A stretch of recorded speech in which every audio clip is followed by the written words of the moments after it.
Tom, thank you so much for joining me on this week's episode of the Not a Scooby podcast. So let's jump straight into things with my very first question, which is simply, can you define messaging?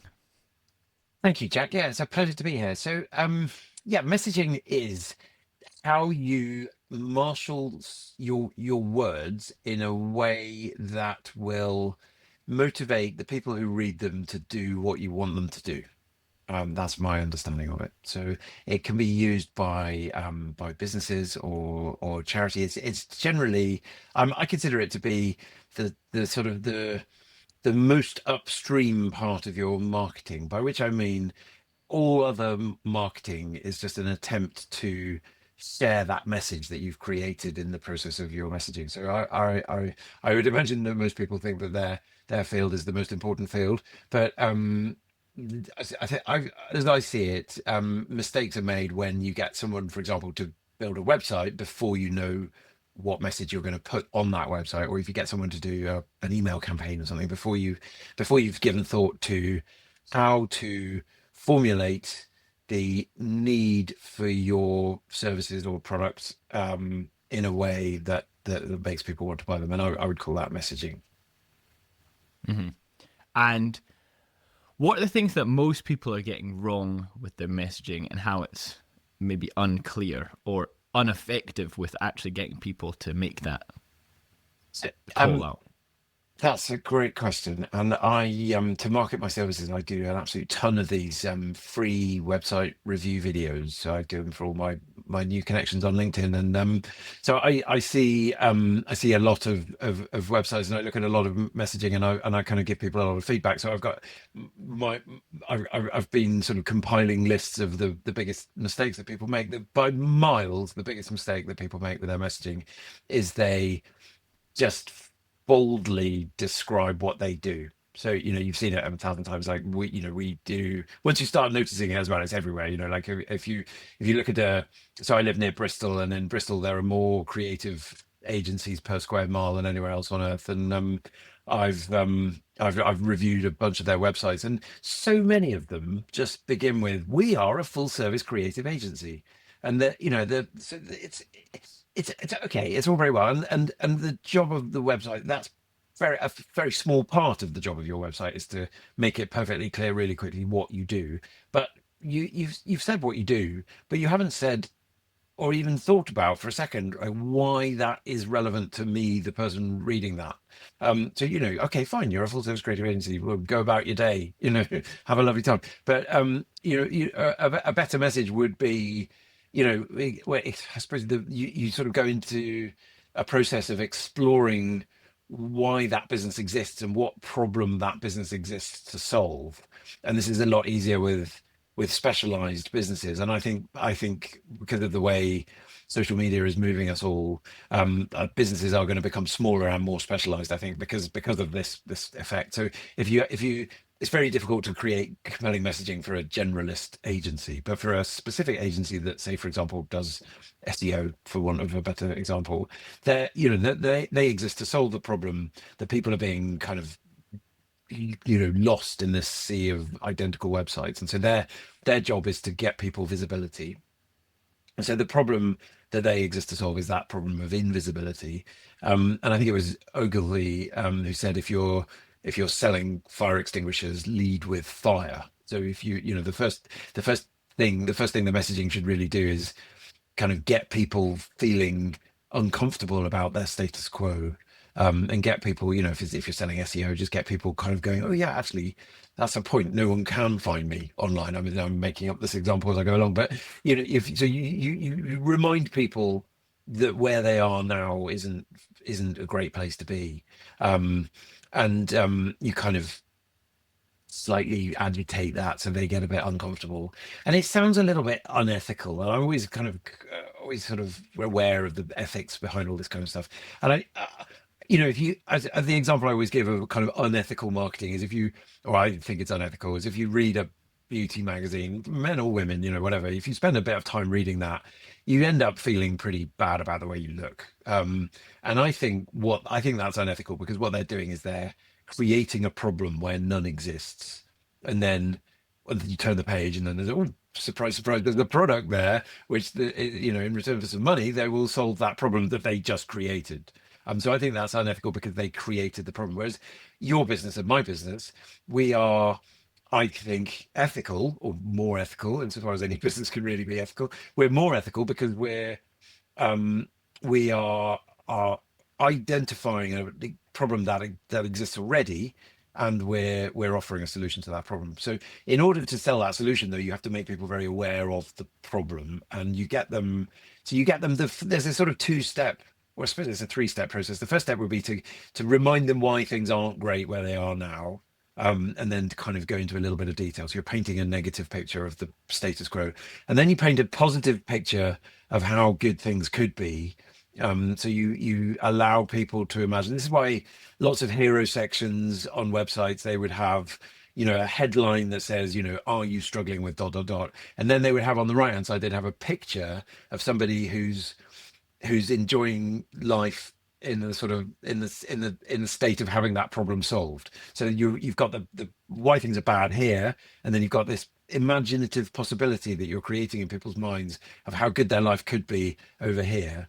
So they're starting to think, oh, my problem could be solved and things would be better. And then you're getting them to spend a bit of time in that state imagining it, and they get attached to it.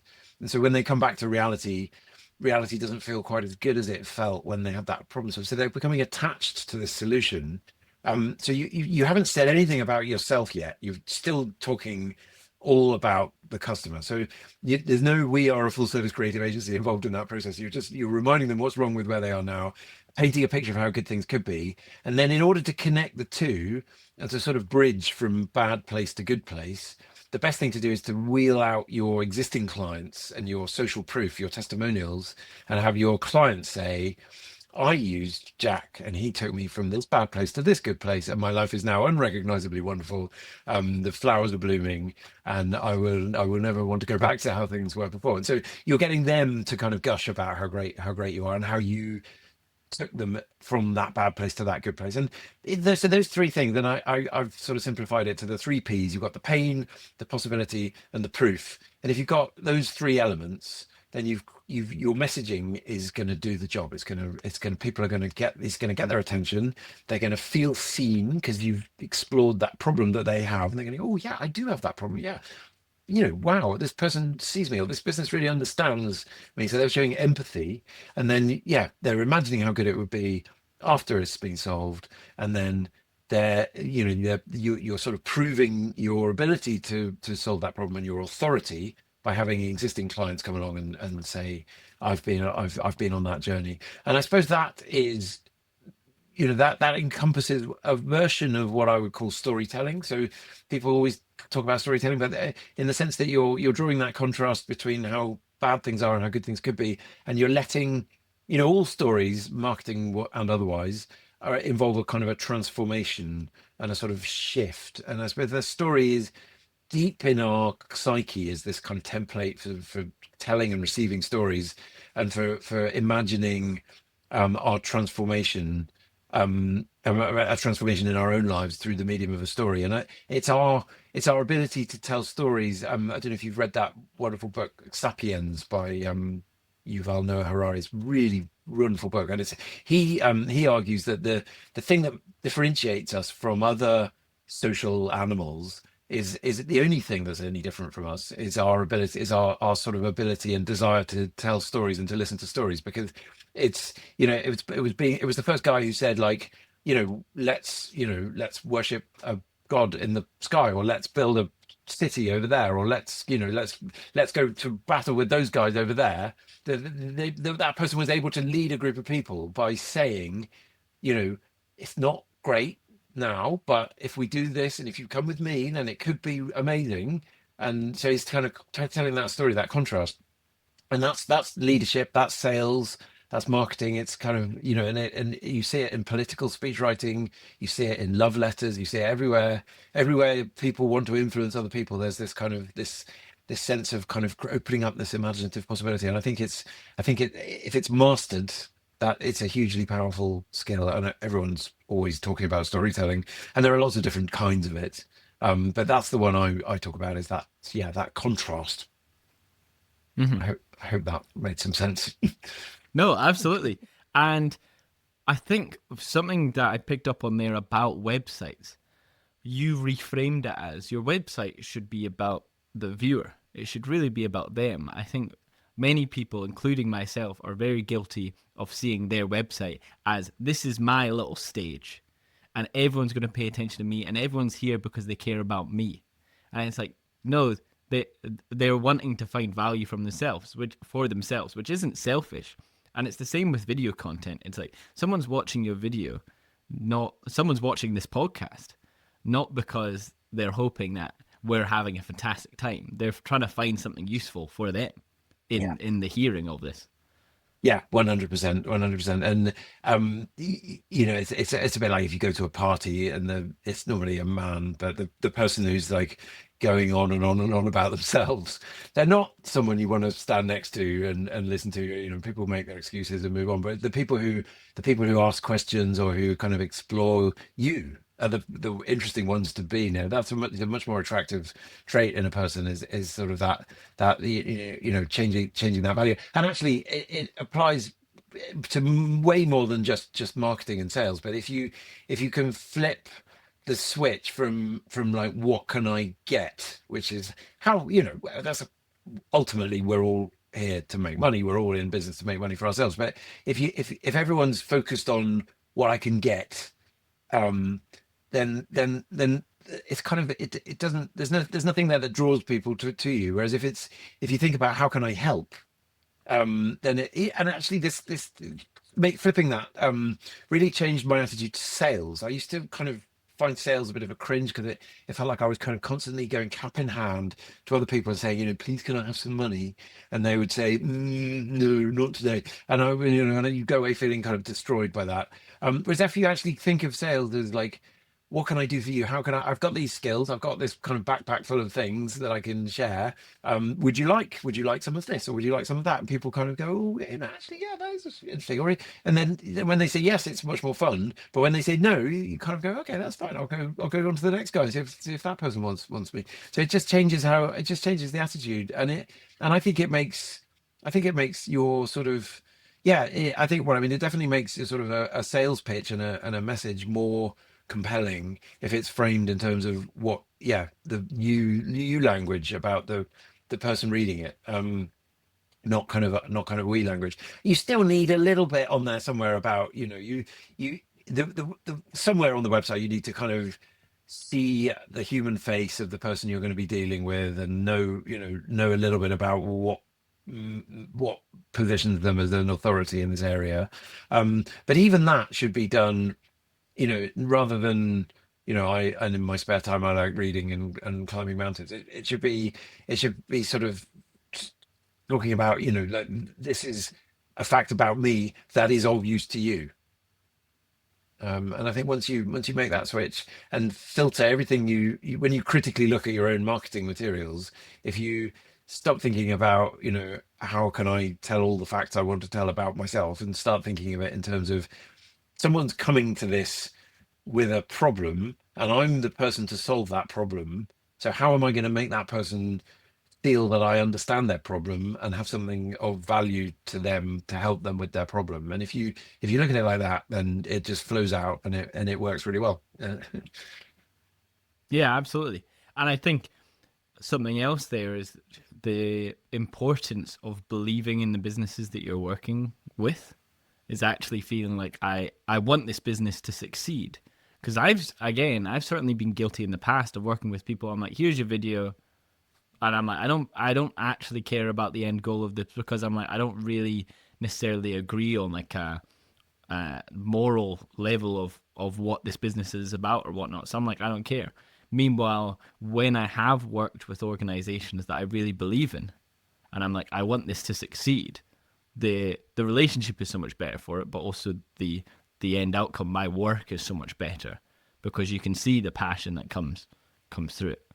Yes, 100%. Yeah, if you, it's very difficult to do work for someone or something that you don't really believe in, or a sort of product that you don't actually like. And I've recently put a sort of a guarantee on my work, which has actually changed everything. Because I say that if my messaging doesn't sort of meet pre-agreed success criteria, then I will keep revising it until it does. And so this has really focused me on I have to make sure that I only take work that I can where I can help. So I'm now I'm now a bit more choosy about who I take on. Because if I take on a project where I actually can't move the needle, then I'm going to be working for that person forever. Which is it sounds a bit of a nightmare. So it's yeah. If you can kind of yeah. I mean, obviously, especially at first, not everyone has the luxury of kind of choosing who they want to work with. But when you do get more choice over that, yeah, just choosing people who where you know you can help. And in fact, your first thought at the beginning of winding it all the way back to the beginning of your kind of marketing project, it should be who can I most help? The first question to answer with your messaging or with your the definition of your business in general is who is my ideal client?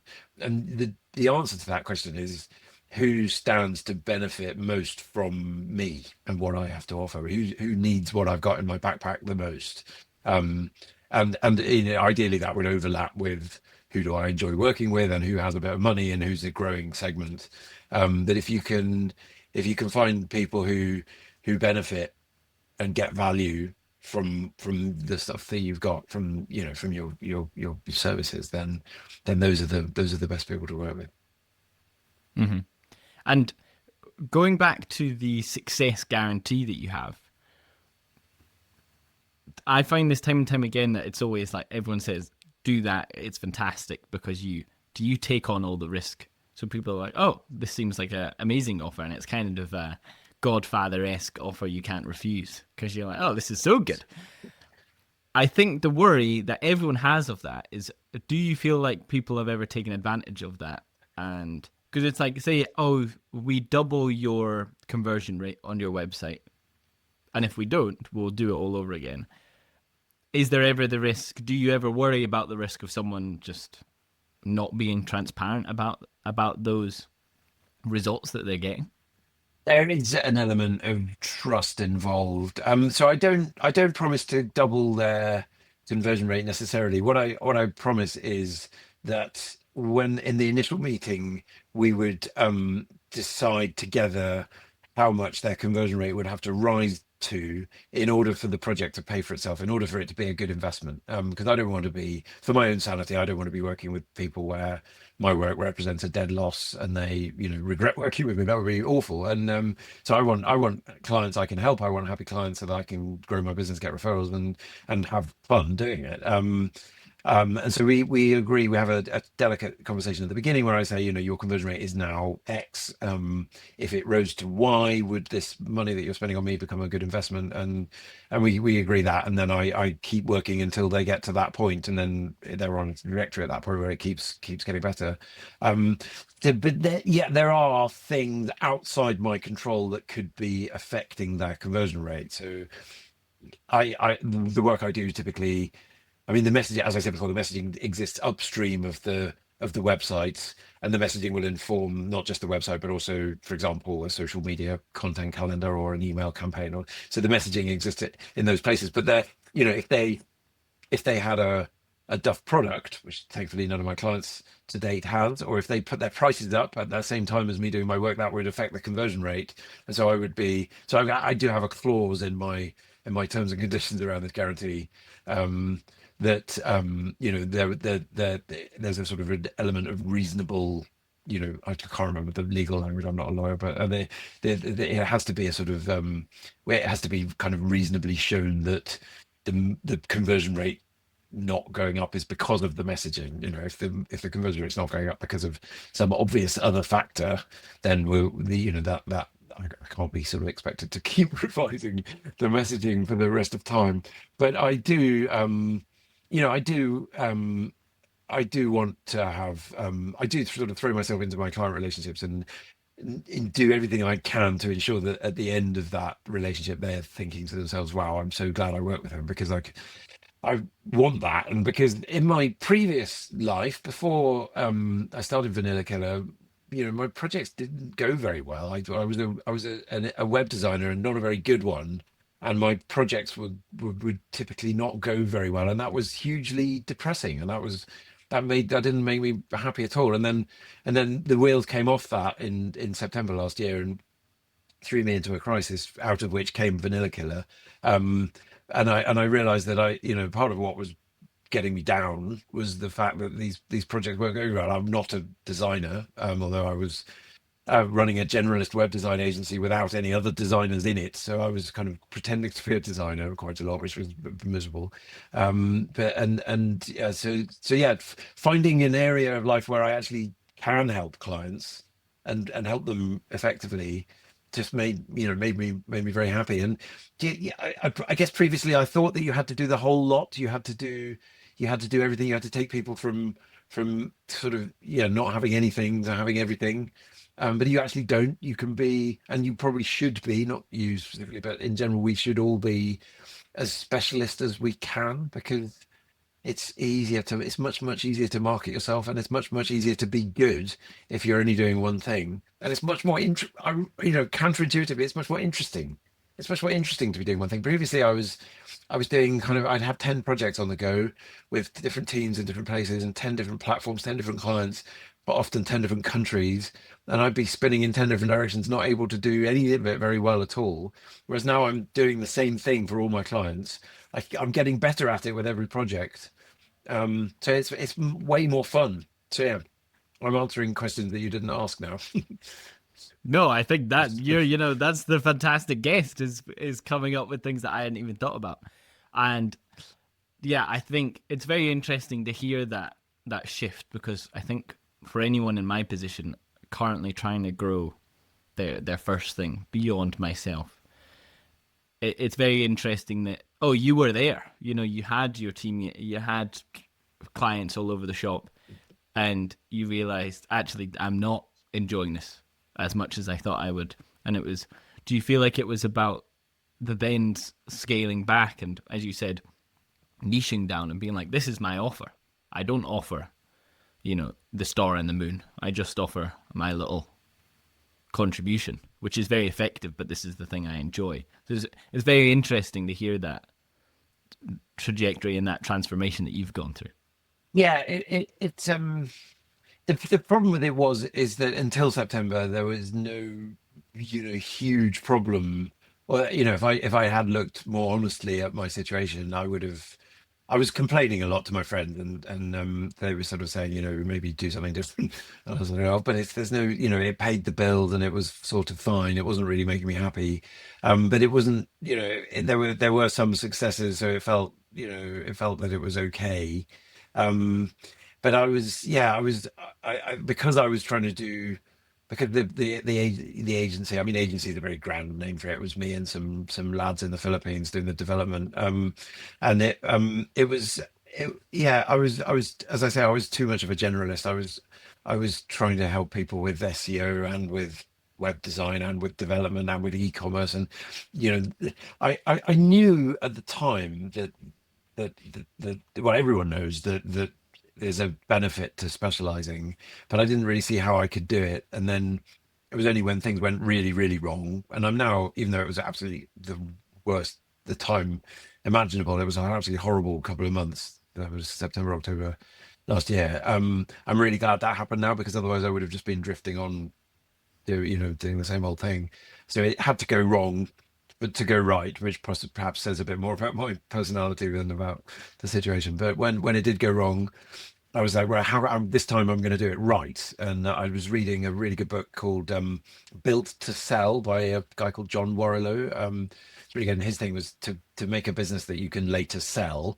If you have a productized service with a fixed price and a fixed scope and get outcomes and a guarantee and an offer and all of this kind of thing, and for a specific niche, um, then you've got something that you can scale, you can delegate that work really easily, because it's a kind of repeatable cookie cutter template thing, even though the work you're doing isn't cookie cutter. I mean, I do, the messaging I create for one client is totally different to the messaging I create for the next client, but the process and the packaging around it is the same. I kind of go in, I have the same meetings in the same order, and I do the same exercises, and I kind of do the same kind of conversations with them, and the outcomes of those conversations is individual, but the structure of it is the same. And so quite soon, I think I'm going to be hiring somebody to help me with some of the delivery, and it's going to be very easy to kind of delegate that because I've been quite good at keeping notes and sort of systematizing it.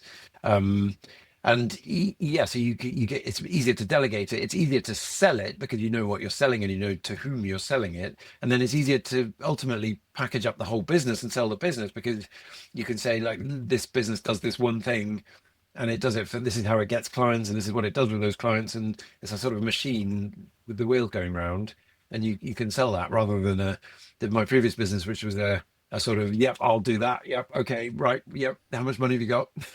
Hmm. Which was there was nothing repeatable, so there was nothing with every project. We didn't really get any further on. We just did the project, took the money, did the next project, took the money. Whereas now I feel like every project we do, I say we, it's a massively megalomaniac thing to say. Well, it's me. But every project I do, I'm getting a bit better at it, and I'm sort of fine tuning my systems, and so I'm getting closer to a point where it's yeah scalable. Hmm. 2 points there. One, I think creatives, because this idea of systematizing everything feels very corporate. And Mm. creatives like literally hate the idea of being even vaguely corporate. And I think in creativity, how do you find that you're able to systematize things? Because I think a lot of people think that's impossible. I roll out of bed one day and the idea pops in, and it's like, how do you actually boil it down to systems? And the other thing there that you mentioned about we offer this one thing, you literally have the one package. You're like, this is our offering, and you said you can do a la carte. You can take a few bits and bobs. We can swing it around a bit if you like, but this is really the one thing we do. Is that something you think creatives should be doing more of? Is making it really clear what their offering is? Um, yes, I suppose there's art and then there's business, and creatives exist in both fields. And I'm obviously not an artist and would never pretend to be one, but and I know what I love art. I don't have very much to say about it. But one thing I would say, even with, I was sort of interested in the theatre, for example, as a sort of creative pursuit. And one of the things I loved about theatre projects was the way that you have these limitations. So in a film project, you have far fewer. You obviously you've got the limitation of your budget, but you've got much more scope for doing things. And with a theatre project, you've got much less scope for doing this. You've got people on a wooden stage in the village hall or whatever, right in front of the audience, and so you've got to make it happen in a much narrower thing. And I feel that limitation added to the kind of creativity, or it certainly added to the kind of the satisfaction you could get from creativity, because the more you limit something, the more the creativity sort of thrives, I think. And so yeah, I think creativity somehow, and I'm not an expert in this, but I think creativity somehow flourishes when it's exists in a narrowly defined niche. If you it's like a sort of if you're sort of doing some drawing or whatever, it can be quite a fun exercise to do a random shape and then set that as your limitations and then try and make that into something beautiful. So yeah, I think you can actually get quite far in it. The same applies to a kind of a creative project like doing somebody's messaging, which is obviously a creative thing. If you it can be quite a fun exercise to sort of say, right, I'm gonna try and come up with a headline that has only 4 words just for the sake of it. And so if you give yourself that kind of challenge, then it forces you to think a bit harder. And it stops you, it takes away that anxiety of a completely blank piece of paper where you could do anything. If you know that it's got to exist within these tracks, then it can be more fun. But in terms of what creative people should be doing, I think I think so. uh, Business people and business and creativity is hugely overlapping things. Business people should be focusing as strongly as they can on what is the problem that they solve and who are the people that they solve it for. And if they can think about those things, often within that you can end up with a productized service with a fixed price. Not always. I mean, video, I don't know if you could do that with video. I haven't really thought about that. Maybe you could create a thing where for a fixed price, you would, certainly for something like editing, people do editing for a fixed price, or with scripting, or but for the overall thing, I don't know. You know better than me. But you could ever do that for a fixed price. But once you've got a fixed price, and if you've got a fixed price and an ideal client profile and a problem and a solution, then you can create a kind of a sales pitch which really lands with people, because they know what they're getting, they know how much it costs, they've seen your face, they've seen your content. By the time you get them on the phone, there's no further surprises. You don't waste time writing proposals for people that they're going to say no, because they know before they get you on the phone how much you're going to charge, and they know what kind of person you are from your own content. So it makes that whole process a lot easier. There's a lot less time wasted um, by doing that. But having a fixed price service is a big part of what feels better now than how it felt before. Um, yeah. Hmm. Yeah, that is very interesting. And so to end, for people listening that want to develop their messaging, I know you actually have a free course on your website, which I'm very much just about to sign up to after we finish this call. Can you tell us a little bit about that, what people can expect to learn from that, and also any other lessons or exercises people can do to improve their messaging? For example, identify a client's pain point. How do you do that without actually just talking to them? So my free course, thank you for mentioning that, is it's all about social proof and testimonials. So it's how to obtain and deploy the testimonials to the best effect. As I said before, your testimonials should support that idea of a sort of storytelling transformation from a bad place to a good place. And the best possible thing anyone can do is, if you've got some clients, book a day where you phone them all, or you book Zoom calls and record the Zoom calls and ask them questions like, how did you feel before we came along? What surprised you most about the work with us? What did you like most about working with us? How did you feel after we finished? How did your numbers look before and after our work? And eventually they'll get the message that they'll get what you're getting at, which is that you want them to kind of tell the story of how you changed their life from a bad place to a good place. And once they start gushing about that and that starts flowing out of them, if you recorded it on a Zoom call, you can edit that up, and you've got social media testimonial videos that will last you half a year from an afternoon's work. So that's a really good exercise to do. The other part of your question is what to do, how to formulate your messaging. Yes, think about yourself and your business and your services as a problem solving machine. Who is your ideal client? Who do you most want to work for? Who would most benefit from working with you? What is the big flashing light on their desk that day that they're most worried about? What's keeping them awake at night? What is their biggest anxiety? Always dig into the emotions behind it. We all solve problems on a practical level. Messaging is a practical thing. You need something to put on your website, but behind that, and much more importantly, is an emotional problem. So if someone's business isn't growing or their website's not converting, that's going to be affecting them emotionally in a number of different ways. And if you can speak to those emotions in your messaging, you get people's attention, they remember you, you motivate them to take action, and they trust you much more. It's like when someone claps you on the back and says, "Hey, Jack, I can see you're having a bit of a shitty day." You're like, "Wow, I feel seen." And you would, if that person then said, "Do you want to go for a walk and talk about it?" You'd be like, "Yeah, yeah, hell yeah." And because that's all we really want as people, and you can do that in your marketing as well. And so long as you're, as I said before, if you're solving a real problem that exists already, it's all ethical. You're just coming to the rescue of a problem that exists, and if you can focus all your messaging on that, then people will follow you anyway. Amazing. I think there's so much good stuff to take from this episode. I'm definitely going to listen back to it literally immediately after we finish. So, Tom, thank you so much for joining me. I know it's been a long time coming, and I hope to speak again soon. My absolute pleasure, Jack. Thank you very much for having me. It's been great. It's been really fun. Thank you.